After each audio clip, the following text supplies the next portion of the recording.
Tropski dan prekinulo je snažno nevreme u Nišu, Pirotu i Ćupriji. Pljuštalo je, reke su tekle ulicama, u nekim delovima padaju grad veličine Oraha. Narednim udario je Bor, gde je već počeo pljusak praćen grmljavinom. Kako javlja Blicova reporterka, padaju grad veličine Lešnika u gradu Nišavi.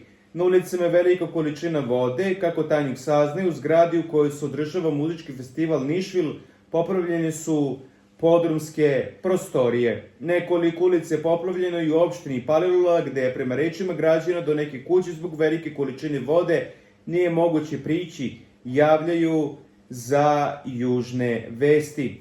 A takođe o celom ovom haosu sledi i nastavak koji glasi ovako. Grad je padao u veličini Lešnika.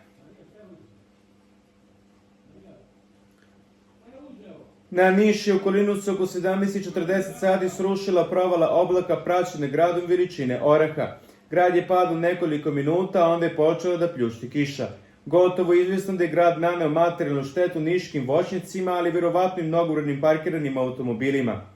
Na ulicama je velika količina vode. Nekoliko ulica je poplavljeno u opštini Palilula, gde je prema rečima građana do neke kuće zbog velike količine vode nije moguće prići. Prema vremenskoj prognozi RHMZ, od sutra do ponedeljka će u Srbiji biti promenljivo vreme.